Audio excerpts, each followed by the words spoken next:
edition of Parish here at St. Pius V Parish. You'll notice that, we have an empty chair today.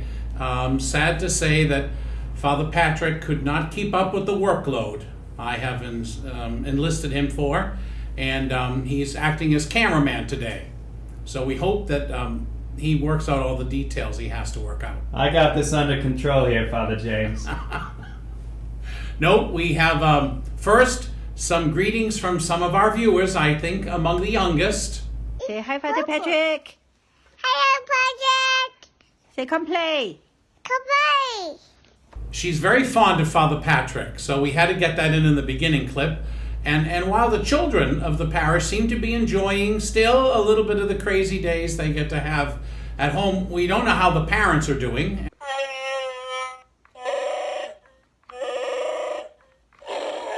So at least no one's lost their sense of humor in all of this. We have some new little guests to introduce you to today. These are, the generous response of our parishioners who knew that Father Patrick and I were starving to death here, and so wanted to make sure we had enough sugar to last us into the next life. Instead of the Catholic Charity Appeal, we had the Cookie Appeal. It has been a great success. So we want to thank you all, and we'll be getting to these cookies, but there is no possible way that I could eat all these cookies by myself on camera. I can do it privately, but I could never do it on camera. So we have the extra help of a special guest, Brother Jordan Zajac. Welcome, Brother Jordan. Father James, it's good to see you. You're about a diabetic. That's phenomenal. He won't eat as many. As many. But he's prone to peanut butter and chocolate. I already know that already. Well, this is the container that Father Patrick polished off before we even got to it. No, I did have a couple of them. They were delicious, as these all are. We're not telling names because I do not want to get in more trouble than I'm already in over certain things. But those were delicious chocolate chip cookies that had some addictive, I don't even know if it's a legal substance, but it was sprinkled on the top of them. It could have been salt, but it was absolutely delicious. So, Brother Jordan, pick any other one that you'd like. Yes, Father James. These look phenomenal. All the cookies. Oh, these, we got a second installment of wine biscuits. Oh, the fragrance alone. No, you just... I wish you could. I just wish. I wish. Incredible. Someday we'll be together again. They're going to be perfect in the church hall because we have all the people's names. So we're going to make you cook even more, the ones that passed. The first test, that is. Should we have lists in the bulletin of both, mass intentions and then generous cookie donors? Cookie intentions? Cookie It intentions? could work. We have plenty of room to fill the bulletin, that's for sure. Well, I asked Brother Jordan to join us today because Brother Jordan has some very exciting news. And as you know, we've been blessed to have him in the parish since last summer. And as is the case after one's been a deacon for a period of time, you are then ordained a priest. But the difficulty this year is that the ordination for our priesthood in the province is in Washington, D.C. on May 23rd. And so, what's a poor deacon to do? Brother Jordan, what's the good news? The good news is that I shall be ordained. I will. I know you've been praying about this and praying for it for a long time and wondering now what's going to happen. So I am overjoyed to tell you that I will be ordained on the very same day, May 23rd, and it will happen here in Providence, at Providence College, right across the street at St. Dominic's Chapel. 9:30 in the morning. 9:30 in the morning. So Bishop Evans will be here to ordain me.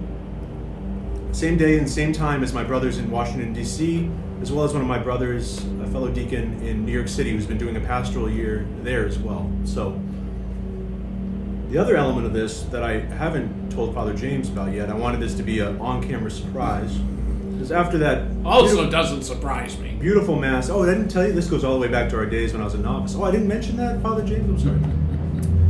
After one is ordained, one has to celebrate a first Mass. And I only thought it right and just and fitting to celebrate that first Mass of mine for the live stream Mass on Sunday. We would love that on 24th. Sunday, May 23rd. May 24th. The executive producer, I'm sure he'll work out all the details, won't be a problem. We'll have to check the books. So here's the thing. My very first encounter with anything vocational related for the Dominicans was a vocations day that Father Ben Kroll had organized here in Providence. I was up in Amherst, Massachusetts. And so I came down, that was my very first go of it. And it was over the summer. I remember then Brother Bonaventure Chapman was here for the summer. And He was here at St. Pius. He was here at St. Pius. We sat in this very space eating pizza. What? And I got to know We could do that too. some of my own. And so we went and prayed Vespers in that chapel after our little vocations event. And never in my wildest dreams would I have imagined I would celebrate my very first Mass as a priest. Right there. Well, that's So In God- that chapel. In that very chapel. Wow, In that cool. very chapel. So God's providential hand Amen. at all of this. Amen. So I'm just so grateful for your prayers and all your support. And we will rejoice digitally Yes. together. And then once all this is all over, I'll celebrate a public Mass of Thanksgiving. Of course. Here in the parish. And it'll be a great We event. were thinking originally of having it on May 30th at the Vigil Mass, but we don't know yet that we'll be able to have Mass by then, so we don't want to make plans and then not be able to do it. So we're very happy for Brother Jordan. And even I didn't know about the digital Mass, but we're very happy about that too, because I don't have to listen to Father Patrick preach that day. But we will sing that day. That'll be beautiful. And, oh good, they're doing the lawn right now. So we may have to edit out this portion, unless you think the sound is sort of like, well, that's why the lawn looks so nice in St. Pius. Yes, it doesn't just happen to be this way. He's like right there, like right off camera.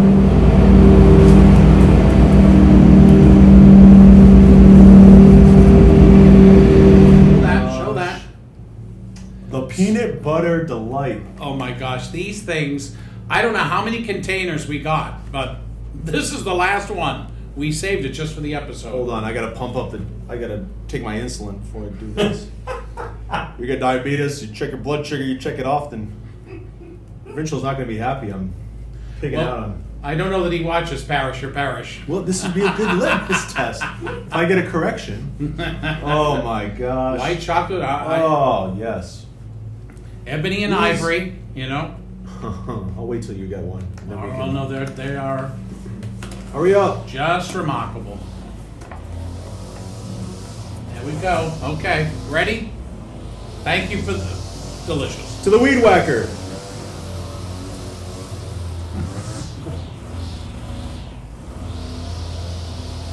Are the Rice Krispies? What's the? It's amazing. That's the tie that binds it all together. Oh, Amazing. We can't thank you enough for all your creativity. We haven't even gotten... don't send anything sugar free. I didn't make that illusion. Do not consider me at all in my health. Okay, keep them coming. He's allergic, believe it or not, to sugar substitutes. Very problematic for him.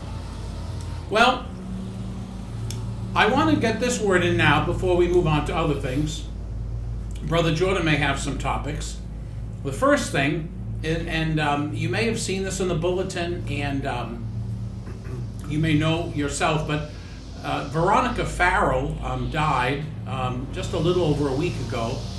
And Veronica Kenny Farrell, I think, is the oldest living parishioner that we have. She certainly was one of the founding families of the parish, the Kenny family. Two of her brothers were Dominican priests that both taught at PC.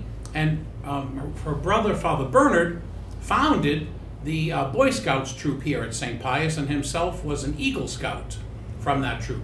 And we have our little production agent is passing on to us. This is Veronica painted the bell tower of St. Pius and gave it to the parish as a gift.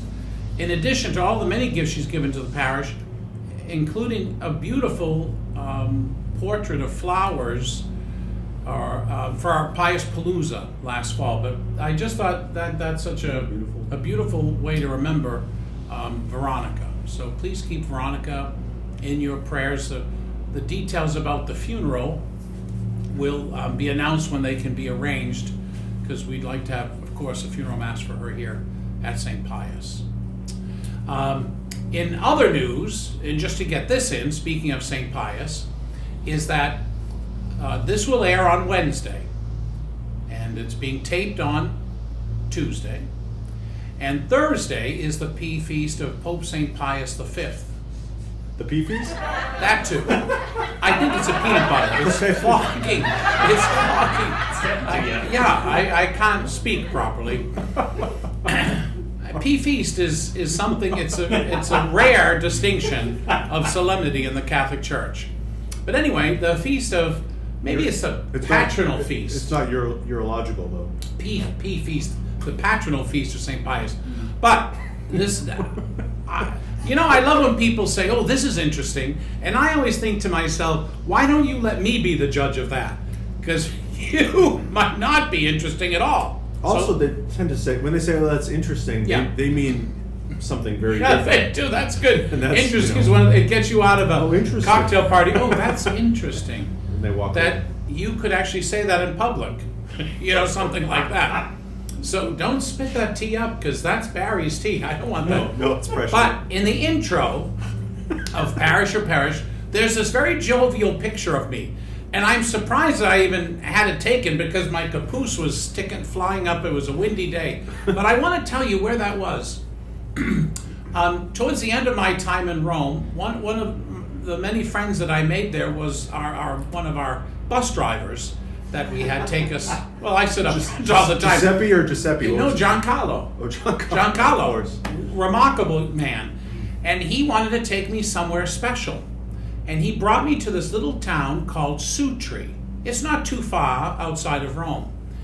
And I looked up Sutri, and it blew me away to find out that Sutri is where Pope Pius V was bishop for the first time. Wow. It's absolutely Wow. incredible. And so that made me Did you even know? more desirous to go there. And while there's not much left there it's a small little village, not much left there from the 16th century in terms of where Pius was and all of that. But the cathedral's still there, and the main sanctuary was from the time of Pius V. And we were able to say Mass there, and it was a beautiful, beautiful day. And then just outside the Duomo, the cathedral, that's where we took that picture, underneath a sign that said the parochial offices of St. Pius V. So anyway, that's the news there. I'm just looking it up. Population of 6,624. Isn't that They amazing? could all fit in right here. You know? Well, Basically, Basically. not a problem. No. Now you have your, I noticed you have your little iPhone out when I'm talking. That's just like what Father Patrick does. Takes out his iPhone. Whenever I'm talking, he takes out his iPhone. Now, which I don't understand. I do not understand why, when I text him, I never hear back from him. But when I'm with him, he's answering other people's texts. Anyway, what time is it, Brother Jordan? I think it's time to look at this new edition! It's Cafe Lepanto time. Look at this guy. Look at that bad boy. We decided that instead of bringing you to Cafe Lepanto, we bring Cafe Lepanto to you. Boom. So piece by piece, we have carpet squid. No, we'll go down there shortly. We have to get it on the wall first. But this is going to be the clock for Cafe Lepanto, which has the very distinctive and beautiful Dominican shield right in the middle of the clock. And so that just arrived, and we're so happy, we're pleased with it, because it's going to look beautiful in Cafe Lepanto. So whenever you want to know the time, you can just take a gander at that. It's going to be up on the wall. What color is that wall? I think it's a wristwatch. You should just, Yeah. everyone gets it. The red McDonald's wall? The red, Yeah. as opposed to, what was the other color? Is it mustard yellow? I think it's a royal gold. Oh, I see. Yes, of course. No, this is going to look perfect. It's going to match the wood. It's just great. I love it. Okay. Don't drop that. Nope, I won't. And cut.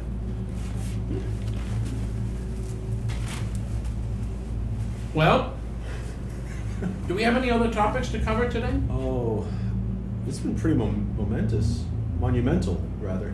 Today? Yeah, This is like every Ordination Tuesday at St. Pius. Now this is what we do. Ordination announcement. Well, that's that wonderful. awesome clock, and most importantly, oh my One more gosh. cookie. Yeah. No, no, you I have know. to try another one. Yes, Father. I mean, I want those chocolate. Those are chips delicious in the wrapper. in the wrapper. They won't be around much longer. They're peanut butter chocolate. Again, peanut butter. Yeah, we'll put that back. The ricotta Looks like- cookies we still need to have. Yeah. Woo. Two You left. enjoy that. No, you don't want one? No. Thank you. On that note, just we thank want you. to thank you especially for all of your cookies, all of your love, all of your prayers. We're praying for you.